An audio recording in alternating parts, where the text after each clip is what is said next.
Hey, good morning and good afternoon. Welcome to the Annie and Mindy show. I'm Mindy Stern and I'm here for talking live from Israel.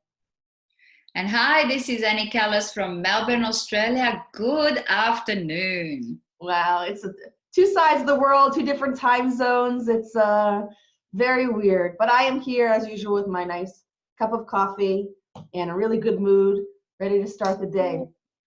I should have got my phone. And I thought about it just before I got on. I said, I should make myself a coffee and have coffee with Mindy. But yeah, I'll do it after. Yes. So tomorrow is Valentine's Day. Amazing. What is your take on Valentine's Day? Are you seriously asking me what my take is on Valentine's Day? Yes, I'm wearing all red. Well, I'm wearing pink. I'm almost there. Well, Annie, I think you're the expert on Valentine's Day and relationships, and I love that beautiful heart that you're wearing there. Um, This. I think Valentine's Day can have a lot of ups and downs.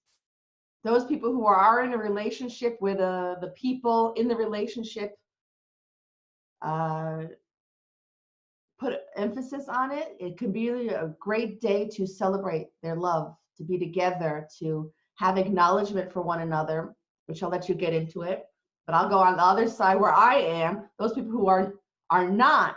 It could also be a little bit of like Christmas and Easter when you're alone and you don't have what everyone in the world is talking about. It can be kind of a lonely day as well. So there's two sides to that coin. But for those of you who are in a relationship, I think you should really take advantage of a day that is dedicated to love, to actually love your partner. I guess that's my take. Well, it's interesting because I'm not, and I'm in the same place as you. I'm single also, and very single, right? Um, and I'm really okay with it this time around. I used to yearn. I used to yearn for the romance of it all. I used to yearn to have somebody spoil me, and my former husband at the beginning, he did get me a few things, but then he stopped and he said he didn't believe in Valentine's anymore. And yeah, so I was yearning and I was sad because I didn't get the flowers, I didn't get the cards, I didn't get the romance. And I think I'm really okay with it. And I'm going away on Valentine's Day. So I'm having Valentine's with me and 5 other girls. That's a great concept, actually. Yeah. To if Valentine's Day is the day of love, right? And I guess this is going into the lines of what you teach, Annie. If Valentine's Day is the day of love, and you're not in a relationship, but why not celebrate love with other relationships? The relationship with yourself, with your friends, with your kids, with your families. It does not necessarily, or maybe it does, I don't know. Does it have to be, do you have to have it be a romantic love, or can you take it to where you want to go, where it empowers you? And just, everybody should celebrate love. It's a great thing, love. I actually think that you can create a hard and fast rule. We all have choices. We choose what we create. So if we want to follow what Valentine's Day is, then we're going to be sad all the time. Because until we have somebody, and we have somebody who has the same values as you and likes to celebrate Valentine's Day and they think it's fabulous, let's do something different. You should celebrate Valentine's Day every day. You should celebrate love every day. If you have someone in your life and you're happy and stuff like that, well, then celebrate it every day and give gratitude every day. And then when Valentine's Day comes, do something really different, right? But other than that, I think you can celebrate love any which way you want. It's really interesting because as a single person, I'm part of a few singles groups on Facebook. And a lot of the questions that come out just say, so what are you doing on Valentine's Day? And a lot of women respond, and they all say, oh, I'm going to take myself off here, I'm going to go to a movie, da da da da da. And it's just everybody's doing something. And then you've got the odd person who says, well, I'm feeling lonely, right? But I think, so I'm lonely too sometimes. I'd like to get up on a Sunday morning and somebody make me a cup of coffee and get back into bed with me, and have a cuddle and whatever else, and a shag, right? Do you know what that is, a shag? I think I do. That's what the English call it, a shag. It's so funny, right? And it doesn't make it sound as dirty, well, in my opinion anyway. But it just is. So I make the most of my life right now. And the unfortunate situation that happened with Kobe Bryant, I have a feeling that just really shook the world. Yeah. I mean, okay, he was a celebrity, and clearly they don't really talk about the other people, the other 7 people that passed away. And then some people actually take that to offense. I've seen a lot of communication on social media and stuff like that. In my opinion, I think, they talk about him because he was a public figure, and it just shows that nobody is, what's that word, exempt. Nobody is exempt from accidents, from death, from adversity. No matter who you are and how much money you have in the world, you are not exempt. Right. You are not exempt from losing a loved one. You are not exempt from divorce. You are not exempt from anything else, because ultimately you're still a human being. So who you are is a human being. What you do, that's something else. And how much money you have and blah, blah, blah, blah. But ultimately, wealthy people have the same emotional issues and the same issues in relationships as we do. Who knows, maybe the possibility of, because they have more money, their issues are bigger. I don't know. Yeah, money is an amplifier. Absolutely. Possibly. Yeah. Right. So their divorces are even worse. It could be, yeah. And my target market is men. So I work with men. And I do a lot of reading on executives and that, and I see articles on which executive, high level executive in which country or which business has been going through divorce, and their divorces are like double-digit millions of dollars. Yeah. Wow. Yeah. Wow. So, like, in my opinion, I think wouldn't it be best to work on your relationship and invest some of your hard-earned money into your relationship, and relationship with you and relationship with the other person? That's a couple of $1,000, right? Or $10,000, $5,000, whatever it is, right? Instead of losing $500,000, $1 million, or $10 million. Yeah. Really interesting. Human psychology and behavior, it's so interesting. It is. It is. Comes to that. But going back to Valentine's Day, I just wonder what people do. What are the crazy things that people do on Valentine's Day? Other than the restaurant, the wine, the rose. So that's nice. But you do that every day. Why don't you do something different on Valentine's Day? The thing is, I'm not really sure that everyone does that every day. So I think that Valentine's Day is an opportunity to, like you said before, to do something different. So if you're not doing the, having coffee together and the rose and the flowers and the card and whatever that looks like, then Valentine's Day can be a perfect opportunity to do it. And it just, like you said, I think to make it special. So special or different than it's out of the routine, to do something that's not part of your routine with the people you love, and if you're in a relationship, I would say this: I'm not in a relationship, okay? And when I was in a relationship, I wasn't so into personal development. I was more, I never really felt a victim, but my life wasn't really very good. And I wasn't really moving to another place to make it good.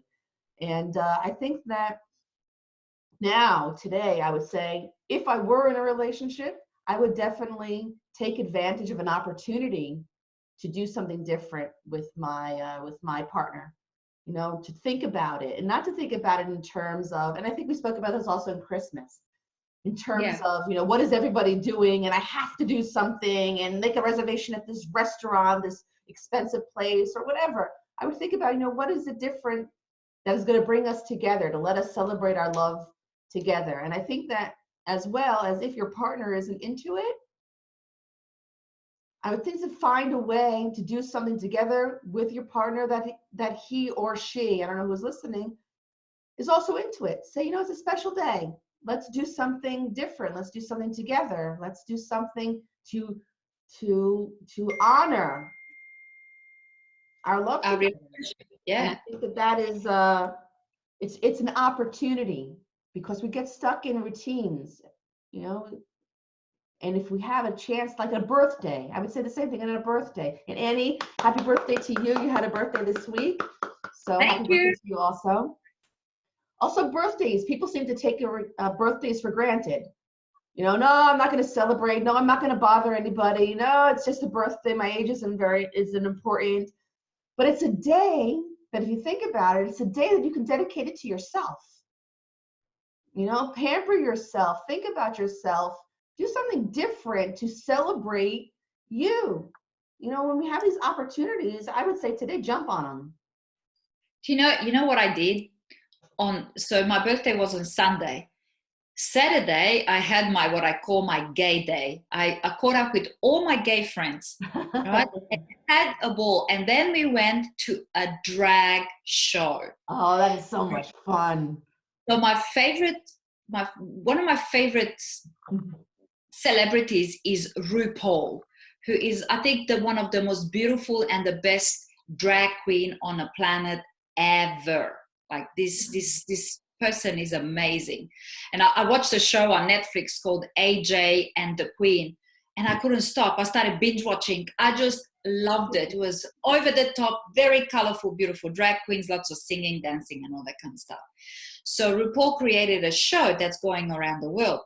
So I called my gay friends and I said, hey, are you guys going? Yeah. I said, do you have a ticket for me? And it just happened I had a ticket. So we went to the show, and it was like seriously over the top. It was fun. Then we had coffee and wine and sat around and the whole thing. And then I got home, I think about 1:30 in the morning. So it was already my birthday. And I got into bed and I started watching videos on Facebook. And you know how when you watch videos on Facebook, the next video comes up and the next one and the next one. And then all these comedy videos came up. I sat in bed laughing my head off until 3 in the morning. I was having such a good time with myself. Yeah. I was sitting there, and the windows were open because it was warm here, and I have a feeling my whole neighborhood heard me laugh.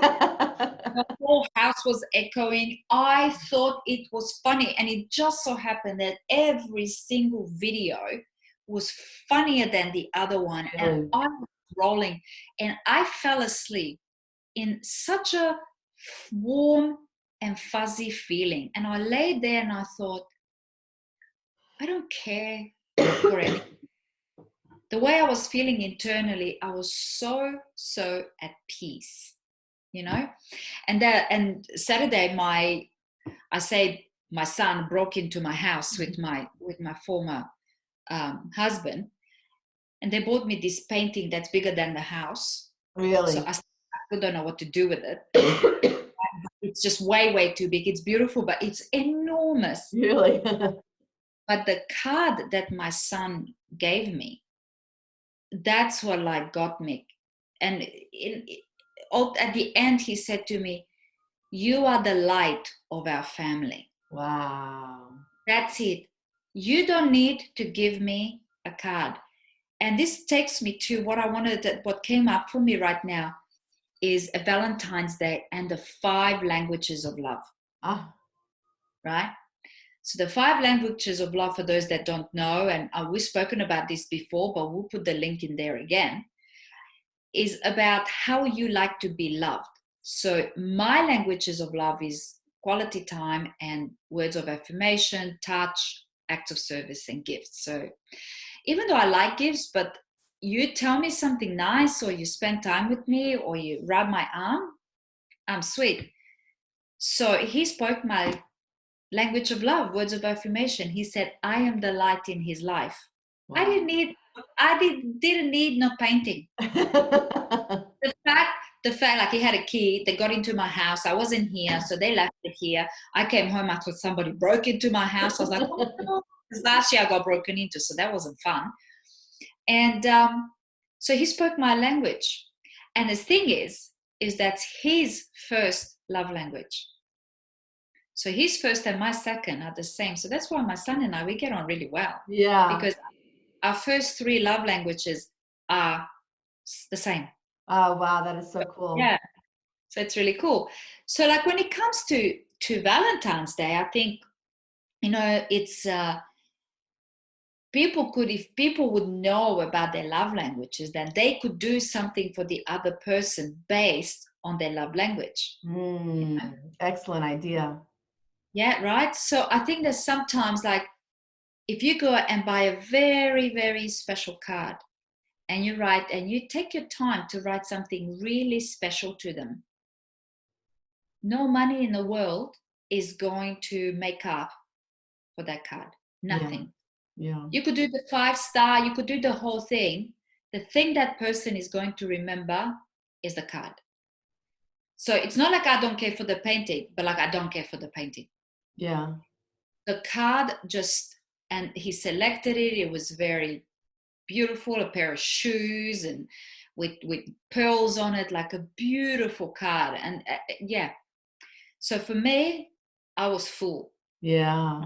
That's beautiful. Then on my birthday, I just said, I invited a pile of people to come to this dance party that was going on in the afternoon. And I was okay. I knew 2 or 3 people that were coming, and that was enough, right? And then my son came. Really? I even invited my former husband. He came. Wow. It was in the afternoon. It was in a bowling place. Yeah. Outdoor bowling, grass bowling. Oh, nice. And then some people came, and then we did barefoot bowling, and all in all, I think there were about 15 people there. We had a ball. Oh, that's wonderful. I danced for 4 hours. I had to go to a massage therapist and chiropractor to put me back. So, and I'm still kind of achy, but it was great. The music was awesome. We had a really, really good time. I reconnected with a girlfriend I haven't seen in a couple of years, and she came along too. So we had a great time. Oh, so beautiful. I was just really warm and fuzzy, but I had no expectation, none. It's just, I'm going, and that's it.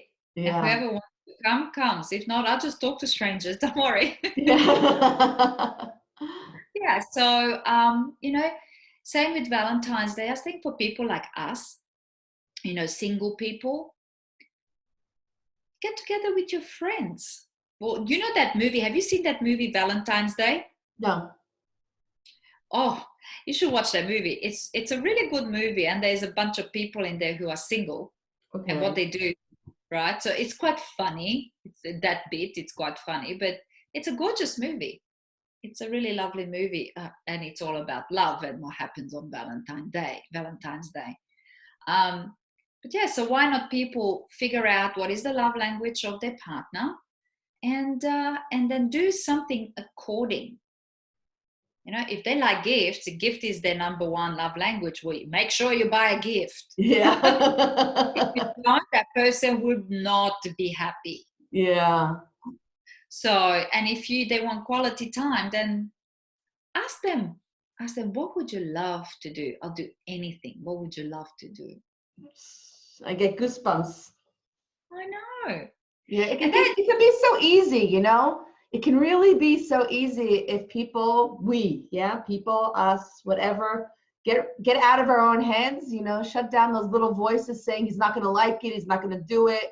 You're talking about something before. I don't know if you want to share that. Yeah, why not? Yeah, why not? So, I did one of my clients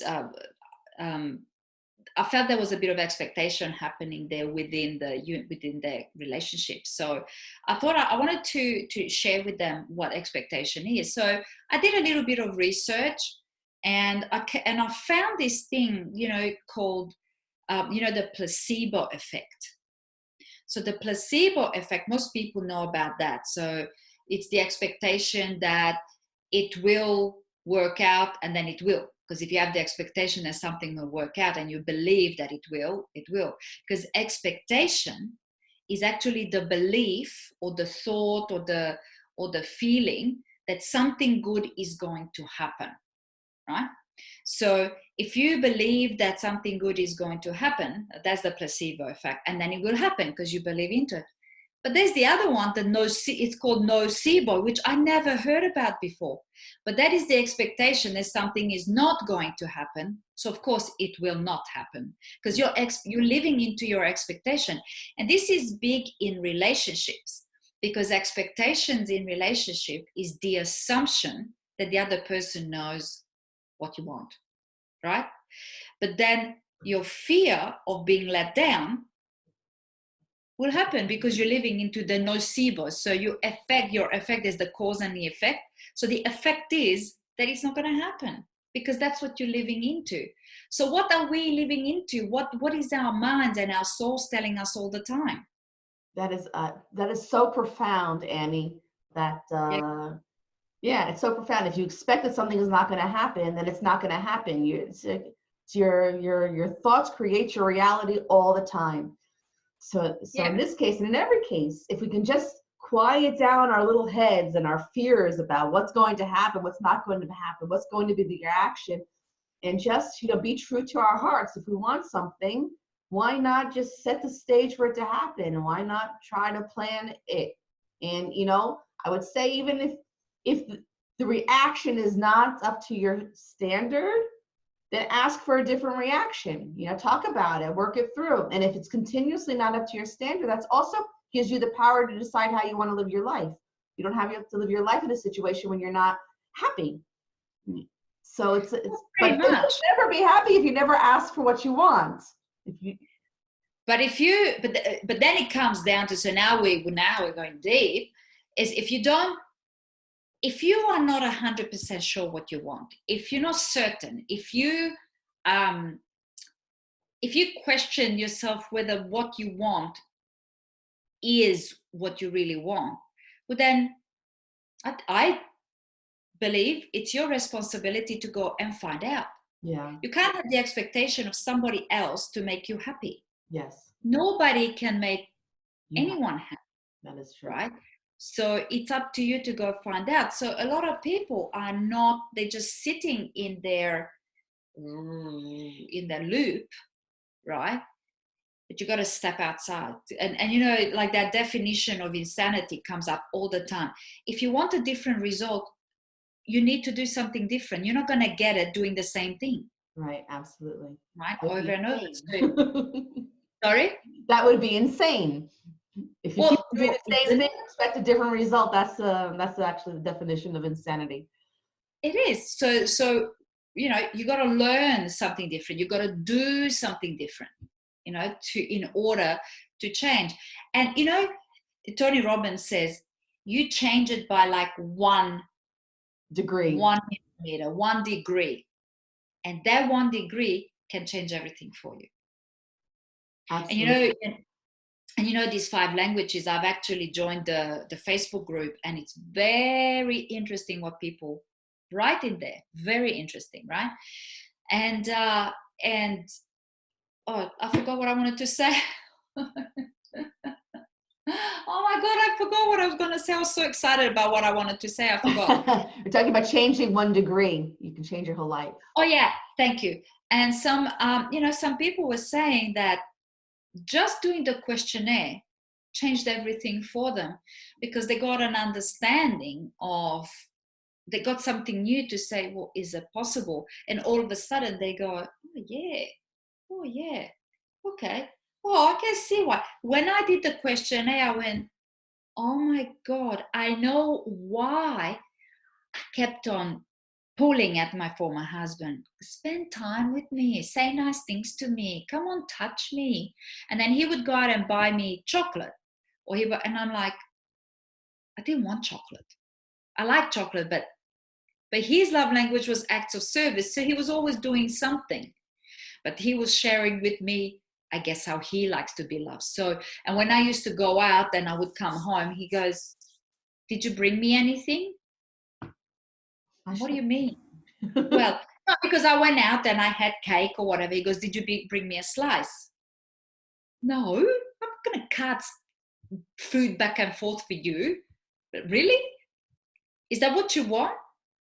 No, it's fine. No. But he never told me, well, I really like when you do that. So I just wish I knew then what I know now.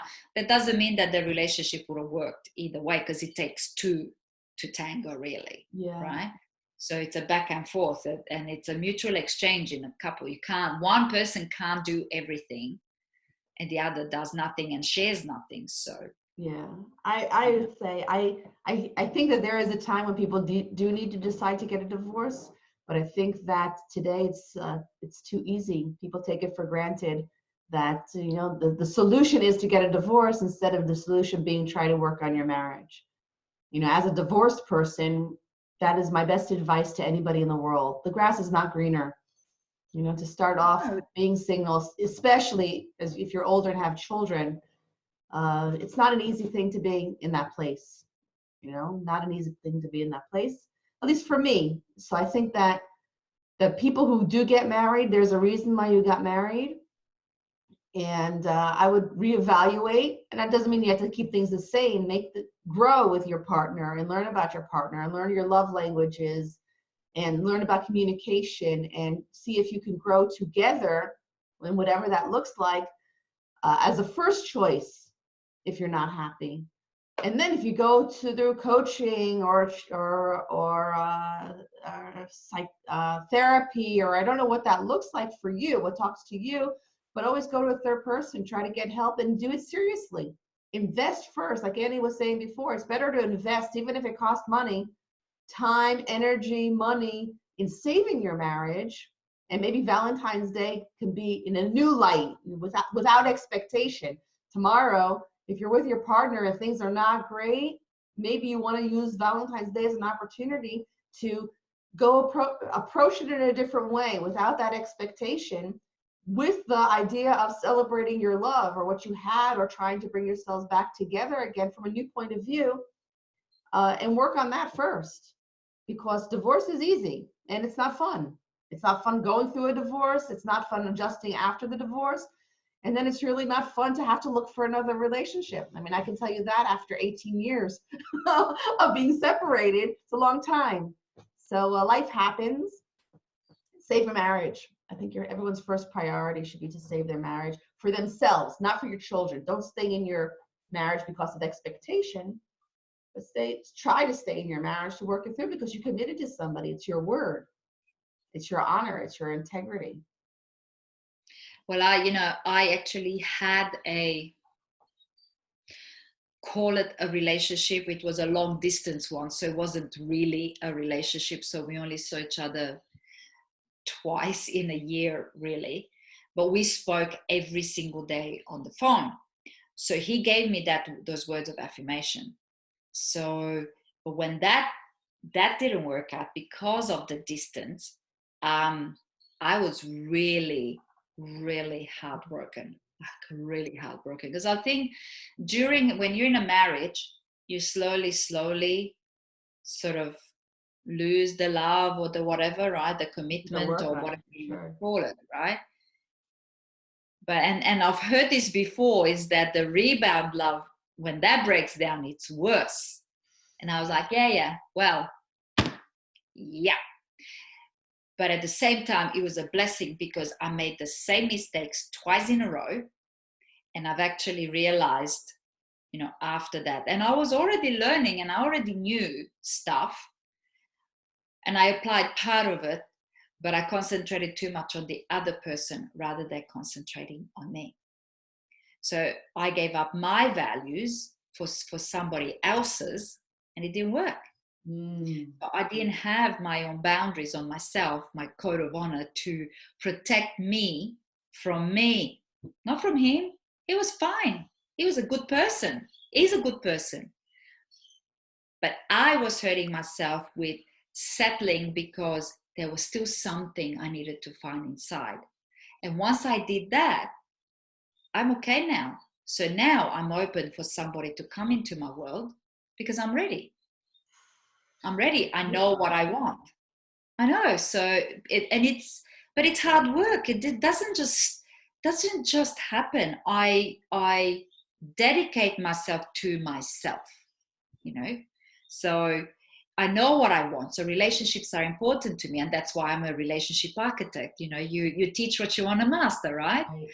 So there's always another level. And I can tell you in the last 2 weeks, I've learned probably another 2 or 3 processes, you know, and I'm just going, oh, there's another level and there's another level. And that will never stop, which is great because I can bring that to my clients, right?